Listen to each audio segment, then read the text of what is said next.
Hello everyone and once again welcome back. Conjunction की ये हमारी 4th क्लास है। इसमें भी हम लोग कुछ कॉन्सेप्चुअल बातें पढ़ेंगे जो आप लोगों के लिए काफी हेल्पफुल होंगी आगे के क्वेश्चंस को सॉल्व करने के लिए। तो आज की इस क्लास में हम लोग एज इफ और एज दो के बारे में ही सीखेंगे, दो कंजंक्शंस, ठीक है, ताकि इनके कंफ्यूजन्स को दूर किया जा सके। तो क्या हम लोग सीखने वाले हैं? एज इफ, एज दो, इन दोनों के बारे में हम आज सीखेंगे डिटेल में। बड़ा ही प्यारा कॉन्सेप्ट है आज का। ये कंजंक्शंस भी काफी आप लोग अपने डे टू डे कम्युनिकेशन में यूज तो करते ही होंगे, चाहे एग्जाम के पॉइंट ऑफ व्यू से पढ़ रहे हो, चाहे रिटर्न के पॉइंट ऑफ व्यू से पढ़ रहे हो, चाहे स्पोकन, चाहे जिस भी पर्पज से पढ़ रहे हो। बहुत मजा आने वाला है। तो वीडियो को लाइक कर दीजिए, लास्ट तक वीडियो को देखिएगा। 25 से 30 मिनट की बनने वाली है वीडियो, मजा आ जाएगा। पूरे 25 से 30 मिनट में यही पढ़ने वाले हैं। देखिए, अगर हिंदी की बात की जाए तो इसको हम यूज करते हैं हिंदी में मानो कि या जैसे कि का सेंस देने के लिए। हिंदी में बोलते हैं ना, अरे वो तो ऐसे बातें कर रहा है मानो कि जैसे कि वही वहां का बादशाह, ऐसे तो बोलते ही हैं। तो यही वाला सेंस देने के लिए हम लोग इसे यूज करते हैं। अब इसे यूज कैसे करते हैं कंजंक्शन को, मैं आपको बताता हूं। इसे यूज करने के लिए जनरली होता क्या है ना कि इसके पहले एक क्लॉज आएगा, क्लॉज बोले तो सब्जेक्ट प्लस वर्ब, और इसके बाद भी एक क्लॉज आएगा। लेकिन इसके बाद दो तरह की चीजें आ सकती हैं। जो टेंस वहां दिया है वही टेंस यहां आ जाए, सेम टेंस, या जो भी टेंस वहां दिया गया है ना वन टेंस बैक आ जाए, वन टेंस बैक। अब ये इसका क्या मतलब है, पहले यही समझ लेते हैं। अगर यहाँ पे वर्ब की फर्स्ट फॉर्म दिया रहे तो वर्ब की फर्स्ट फॉर्म का मतलब प्रेजेंट इंडेफिनिट मत समझ लीजिएगा। वर्ब की फर्स्ट फॉर्म का मतलब है ना सिर्फ और सिर्फ प्रेजेंट। प्रेजेंट का मतलब कि present indefinite, present continuous, present perfect, present perfect continuous, कुछ भी हो सकता है प्रेजेंट के चारों पार्ट में से कोई एक। अगर वहां पे ये प्रेजेंट आ जाए और यहां भी प्रेजेंट आ जाए, प्रेजेंट का मतलब ये मत समझिएगा कि वहां इंडेफिनिट तो यहां इंडेफिनिट, वहां कॉन्टिन्यूअस तो यहां कॉन्टिन्यूअस। प्रेजेंट सेम टेंस का मतलब कि अगर वो प्रेजेंट है तो भले वो इंडेफिनिट का हो सकता है कि कॉन्टिन्यूअस का हो, या परफेक्ट कॉन्टिन्यूअस का, परफेक्ट का हो। प्रेजेंट मतलब खाली प्रेजेंट। अगर दोनों के दोनों सेम टेंस में लिखे हुए हों, इस सिचुएशन को हम लोग कहते हैं प्रोबेबल। प्रोबेबल का मतलब संभव, हो भी सकता है नहीं भी हो सकता है। यानी कि यहां पर हम जो बात कर रहे हैं वो बात को लेकर हम श्योर नहीं है, वो हो भी सकता है वो नहीं भी हो सकता है। अभी हम एग्जांपल में समझेंगे, पहले इसके बेसिक कॉन्सेप्ट को समझा। वन टेंस बैक का मतलब ये निकला कि टेंस के बारे में अगर हम बात करें तो टाइम के तो तीन ही पॉइंट होते हैं, प्रेजेंट, पास्ट एंड फ्यूचर। तो प्रेजेंट की अगर मैं बात कर रहा हूं और वन टेंस बैक की बात कर रहा हूं तो यानी पास्ट की बात कर रहा हूं। तो अगर वहां प्रेजेंट है और यहाँ पे वन टेंस बैक है, यानी कि ये पास्ट अगर आया, पास्ट का मतलब जरूरत के हिसाब से पास्ट इंडेफिनिट मत समझ लीजिएगा, पास्ट कॉन्टिन्यूअस भी हो सकता है। परफेक्ट एंड परफेक्ट कॉन्टिन्यूअस नहीं हो सकता क्योंकि उसके लिए उधर एक पास्ट का रेफरेंस है जो कि है नहीं। तो बस फिलहाल पास्ट मानिए। इस सिचुएशन को हम लोग बोलेंगे इम्प्रॉबेबल। इम्प्रॉबेबल का मतलब एक झूठ, जो बात हम बता रहे हो है ही नहीं, असंभव। क्या बात हो रही है यहाँ पे? असंभव। उसका मतलब है संभव, हो भी सकता है नहीं भी हो सकता है। तो एज इफ और एज दो के पहले वाला जो क्लॉज रहेगा, जिसे कि मेन क्लॉज कहा जाता है, या तो वो प्रेजेंट होगा। अगर वो प्रेजेंट होगा तो इसके बाद में यही दो बात हो ही सकती है, या तो जिस टेंस में वो लिखा गया वही टेंस यहाँ पे ये लिख दे, यानी कि भी प्रेजेंट ही रहे।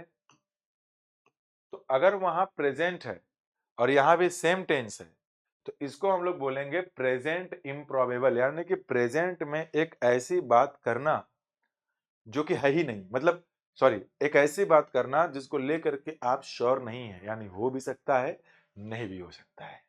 पहली बात, अगर वहां प्रेजेंट है और यहाँ वन टेंस बैक है तो यहां पर ये आप एक ऐसी बात बता रहे हैं जो है ही नहीं, फिर भी आप बता रहे हैं। एक एग्जांपल पहले समझा दूं हिंदी में, तो क्वेश्चन पे हम इसमें आएंगे। मान लीजिए कि आप अभी सामने किसी के बैठे हैं राइट नाउ, अब मेरे ही को ले लीजिए, और आपने पढ़ने के बाद बोला कि अरे सर आप तो ऐसे पढ़ा रहे हैं, प्रेजेंट। अरे सर आप तो ऐसे पढ़ाते हैं, प्रेजेंट। अरे सर आप तो 2 घंटे से ऐसे पढ़ा रहे हैं, अरे सर आप तो ऐसे पढ़ाए हैं जैसे कि आप बहुत बड़े उस्ताद हों। अगर आपने बोला कि आप बहुत बड़े उस्ताद हों तो आपको तो पता है कि मैं बहुत बड़ा उस्ताद नहीं हूं। अगर ये वाला सेंस आप लगा रहे हैं तब आप इसके आगे ये वाला नहीं लगाएंगे, ये वाला लगाएंगे। अगर आपने मेरी इस क्लास को देखा और आपने बोला कि अरे सर आप तो ऐसे पढ़ा रहे जैसे कि आप कहेंगे बहुत बड़े उस्ताद हो, लेकिन आपको पता नहीं है कि मैं उस्ताद हूं। मैं उस्ताद हो भी सकता हूं, मान लेता हूं कुछ कॉन्सेप्ट रट लिया हूं, आकर कोई पढ़ा दिया मस्त, अरे सर, अरे यार क्या बताएं, एक मास्टर था, वो तो ऐसे पढ़ा रहे हैं ना, देखने में ऐसे पढ़ा रहे जैसे कहेंगे बहुत बड़े उस्ताद हो। कंफर्म तो नहीं है, उस्ताद हो भी सकते हैं। अगर ऐसा वाला आपको तो पता ही होगा ना कौन सा सेंस दे रहे हैं, तो आप ये लगाएंगे। लेकिन इसी बात को अगर पास्ट में बतानी हो तो ये बदल जाएगा थोड़ा सा, एज इफ, एज दो। अगर मैं इस बात को ऐसे बताऊं तो भाई एक तो बात ये हो सकती है कि सब्जेक्ट प्लस वर्ब हो और ये वाला वर्ब कहाँ का हो, सेकंड फॉर्म का, मतलब खाली पास्ट इंडेफिनिट नहीं, पास्ट कॉन्टिन्यूअस भी हो सकता है, बस पास्ट। तो इसके आगे भी बिल्कुल वही वाला टेंस हो सकता है, same tense. Same tense, same tense का मतलब निकल जाएगा पास्ट। तो जैसे अगर यहाँ वहां अगर प्रेजेंट और यहाँ भी प्रेजेंट, तो प्रेजेंट का प्रोबेबल यानी हो भी सकता है, नहीं भी हो सकता है। जो टेंस वहां वही टेंस यहाँ, तो इसका भी मतलब प्रोबेबल ही है, लेकिन पास्ट का प्रोबेबल हो भी सकता है, नहीं भी हो सकता है। उसके बारे में अगर मैं बात करूं तो अगर वन टेंस बैक हो जाए, one tense back, one tense back का मतलब एक टेंस पीछे। तो अब ये देखिए, ये पास्ट ऑलरेडी है, इसका वन टेंस बैक तो पास्ट ऑफ पास्ट हो जाएगा। तो अगर ये पास्ट ऑफ पास्ट होता है ना, तो इसको आप लोग बोलेंगे इम्प्रोबेबल। इम्प्रोबेबल का मतलब पास्ट में हम एक ऐसी बात करने की कोशिश कर रहे हैं जो है ही नहीं है, झूठ बता रहे हैं। हैड प्लस वर्ब की थर्ड फॉर्म, ठीक है ना। इस बात को आपको दिमाग में रखना है। आई रिपीट कि अगर मैं आपसे बोलता हूं कि एज इफ और एज दो को किसी सेंटेंस में आपने यूज किया है, तो इसका मतलब होता है इमेजिनेशन, इमेजिनेशन वाली बात को बताना है। जिस चीज को इमेजिनरी लेकर के अपने सपोजिशन को आप बताना चाह रहे हैं, वो बात एक तो ऐसी बात होगी, अरे तुम तो ऐसे बोलते हो जैसे कि तुम ही मेरे पापा हो। एक तो ऐसा, हमको तो पता ही है कि तुम मेरे पापा नहीं हो, तो वही इम्प्रोबेबल हो जाएगा। अरे यार वो तो ऐसे पढ़ा रहे थे, ऐसे लग रहा था कि किसी बहुत बड़े यूनिवर्सिटी के प्रोफेसर हो। कई बार आप जब किसी जानकार आदमी को देखते हैं तो आपको लग जाता है कि पक्का ही कोई बहुत एजुकेटेड होगा और किसी यूनिवर्सिटी का प्रोफेसर होगा, लेकिन हमेशा ये जरूरी तो होता नहीं कोई यूनिवर्सिटी का प्रोफेसर तभी अच्छा पढ़ा है। कई लोग जानकारी के हिसाब से पढ़ाते हैं, बहुत सारे लोगों को आपने ऐसे देखा होगा। तो अगर आप कंफर्म नहीं है, आप प्रेजेंट में बता रहे हैं जिस बात को कि ऐसा हो भी सकता है, अरे यार क्या पता, हो भी सकता है, नहीं भी हो सकता है, तो प्रेजेंट है तो भी प्रेजेंट हो जाएगा। लेकिन ऐसी बात बता रहे हैं प्रेजेंट में जो है ही नहीं, तो इधर प्रेजेंट है तो उधर पास्ट हो जाएगा। लेकिन पास्ट में किसी ऐसी बात को बता रहे हैं जो हो भी सकता है, नहीं भी हो सकता है, तो ये पास्ट तो वो भी पास्ट।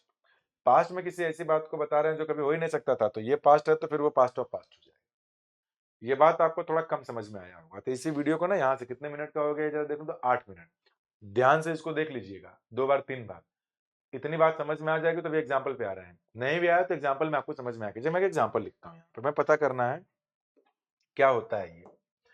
इसके लिए मैंने यहाँ पे ना एक एग्जाम्पल लिखा, मान लीजिए मैंने लिख दिया इसको, ही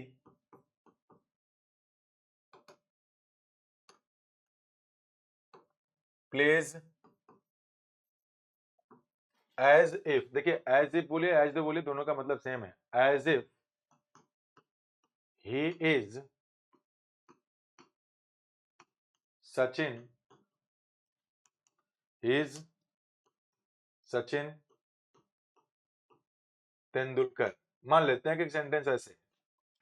एक एग्जाम्पल और लिख लेते हैं यहाँ पे, ही प्लेज, इधर एज दो लगा देते हैं, चाहे एज इफ लगाइए बात बराबर ही है। He plays as if, as though he is a, नहीं, मैं यहां पे क्या लिख दूं, इसको थोड़ा सा मैं ऐसे हटा देता हूं, यहां पे चेंज करता हूं, ही डांसेज, थोड़ा समझना आसान हो जाएगा। ही dances as though he is a dance teacher. मान लेते हैं कि हमारा एक एग्जाम्पल है, ठीक है। हमें ये समझना है कि ये जो एग्जाम्पल्स हैं, सबसे पहली बात कि किस टेंस में हो रहे हैं। तो याद रखिएगा कि जो मेन क्लॉज होंगे यानी एज इफ, एज दो के पहले जो टेंस लिखा रहेगा वही टेंस मानेंगे, क्योंकि we have used the first form of the verb we consider it to be present indefinite tense. देखिए एक बात मैं पहले बता दूं, और यहाँ पे ज्यादातर बुक्स में या ज्यादातर बच्चों को ऐसा बताया जाता है कि एज इफ और एज इफ एज दो के बाद हमेशा पास्ट ही आते हैं, तो पहली बात बता रहा हूँ वो गलत है। सिचुएशन के बेसिस पे कुछ भी आ सकता है। Now we are going to understand the situation. वो सिचुएशन समझेंगे काम हो जाएगा, सिचुएशन नहीं समझेंगे तो रटते रह जाएंगे, कोई काम बनने वाला है नहीं। अब हम आते हैं इस एग्जाम्पल पे। हमें अब ये पता करना रह गया है कि ये दोनों में एज लिखा है तो इस तो भाई आ ही सकता है, लेकिन क्या सही है समझते हैं। He plays as if he Sachin Tendulkar. इसका ये मतलब निकल रहा है कि अरे यार वो तो ऐसे खेलता है जैसे कोई सचिन तेंदुलकर हो। तो सचिन तेंदुलकर एक ऐसा नाम है, वो देश का एक ऐसे ब्रांड है जो कोई बोल नहीं सकता कि वो उसको पहचानेंगे नहीं।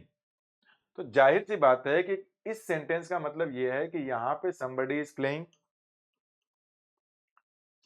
playing, और आप बोल रहे हैं अरे यार वो तो ऐसे खेल रहा है जैसे कि वही सचिन तेंदुलकर हो। तो आपको पता है कि ये वाला आदमी सचिन तेंदुलकर नहीं है, क्योंकि सचिन तो कोई और है। भाई एक ऐसा नाम वहां पे लिखा होता सचिन तेंदुलकर की जगह पे, जो कि आप जानते भी हैं नहीं भी, मतलब दोनों कंडीशन हो सकती है, तब तो नहीं लागू करते। लेकिन यहाँ पे तो हमको पता ही है ना कि वो सचिन तेंदुलकर को सब लोग जानते हैं। अगर आप किसी को बोल रहे हैं अरे यार वो तो ऐसे खेलता है जैसे कि वही सचिन तेंदुलकर हो, तो इसका यही मतलब है कि वो सचिन तेंदुलकर नहीं है, ये बात आपको पता है। यानी प्रेजेंट में आप एक ऐसी बात कर रहे हैं जो है ही नहीं, यानी कि एक झूठ है, जो भी कुछ देर पहले मैंने समझाया। अगर आपने प्रेजेंट में किसी ऐसी चीज की बात की जो कि आप बोल रहे हैं लेकिन आपको पता है कि वैसा नहीं है, तो उसको हम लोग बोलेंगे present improbable situation. Present improbable situation यानी कि वैसा है नहीं, आपको पता है लेकिन आप वैसा इमेजिनेशन कर रहे हैं। तो जब आप प्रेजेंट के इम्प्रॉबेबल सिचुएशन को यूज करते हैं तो you use the second form of the verb. अब यहाँ पे समस्या ये आ गई कि वॉज के तो दो दो सेकंड फॉर्म होते हैं, पास्ट फॉर्म एक होता है वॉज और एक होता है वर। तो लगाया क्या जाए यहाँ पे, वॉज लगाया जाए कि वर लगाया जाए। जनरली क्या होता है आम सेंटेंसेस में, वो जो आम सेंटेंसेस होते हैं ना उसमें जैसे जो टेंसेस को रेफर करते हैं, इमेजिनेशन को नहीं। एक्चुअल में जो एज इफ और एज दो वाले सेंटेंसेस है ना, इसको टेंस में हम नहीं पढ़ते, इसको कहा जाता है मूड का कॉन्सेप्ट। मूड कॉन्सेप्ट ये आगे कभी पढ़ाऊंगा तो आप जान जाएंगे। ये कॉन्सेप्ट है मूड कॉन्सेप्ट। तो मूड कॉन्सेप्ट में क्या होता है, जनरली हम इमेजिनेशन की बात करते हैं, प्रोबेबल सिचुएशंस की, इम्प्रोबेबल सिचुएशंस की, ऑर्डर की, एडवाइस की, डायरेक्ट ऑर्डर, ये सब की बात करते हैं। मूड मतलब इंटेंशन। तो जब कभी भी आपको एक ऐसी सिचुएशन बतानी हो जो कि प्रेजेंट में इम्प्रोबेबल हो, जैसे कि यहाँ पे इम्प्रोबेबल मतलब कि जो आप बता रहे हैं वैसा है ही नहीं, और is am are was were में से कोई एक यूज करना हो, तो एक बात तो तय है कि प्रेजेंट के इम्प्रोबेबल के लिए we use the second form of the verb. अब उस सेकंड फॉर्म में सब्जेक्ट चाहे सिंगुलर हो चाहे प्लूरल हो, वहां वर ही लगाएंगे, तो ये गलत तो है, ये भी गलत है, ये बनेगा he plays as if he were Sachin Tendulkar.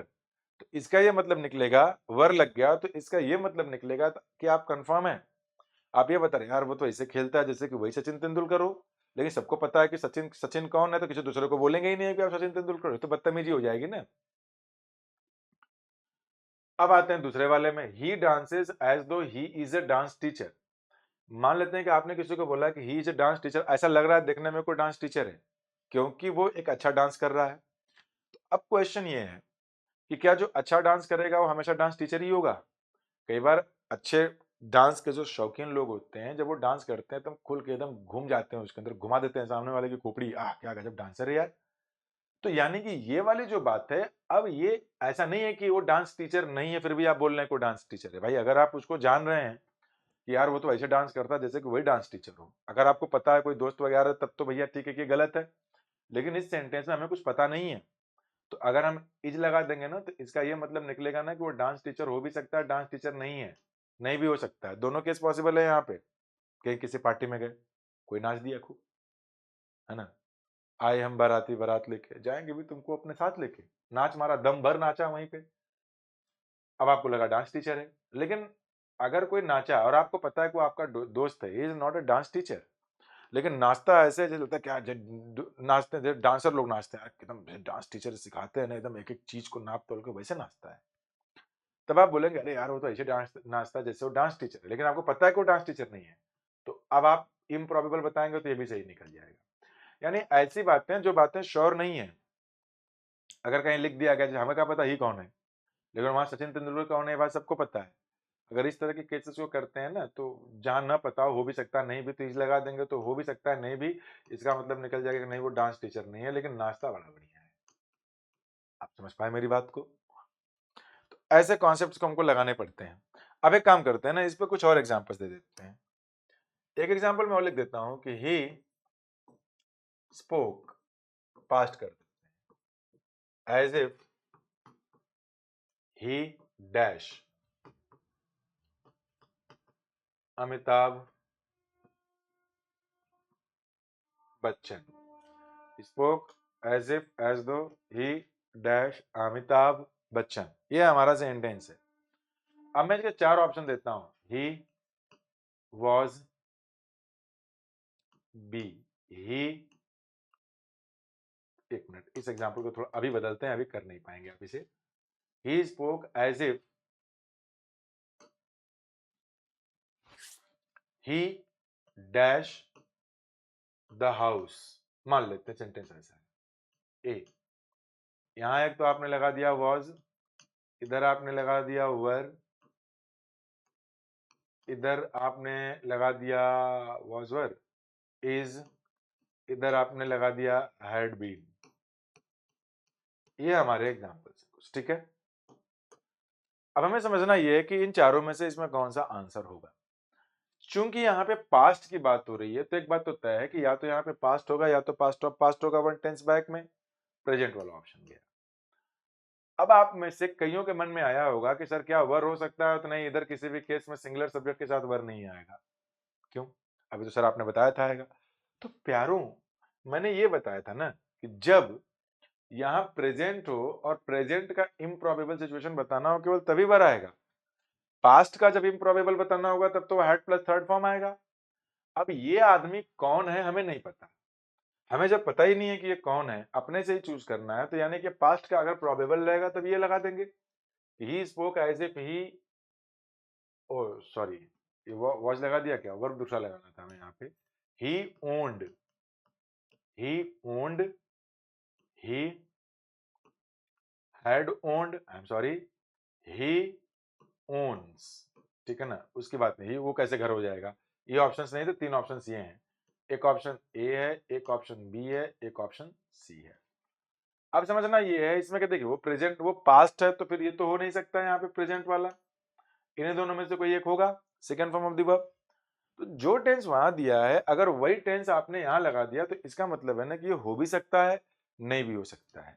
मतलब किसी इंसान ने जाकर के ऐसे बोला घर में, भागो यहाँ से, पता नहीं कहाँ चले आते हो। अब बोला अरे यार, तो इसे बोल रहा जैसे उसी का घर हो, यानी वो उसका घर हो भी सकता है, नहीं भी हो सकता है, यानी कि पास्ट का प्रोबेबल, पास्ट का प्रोबेबल।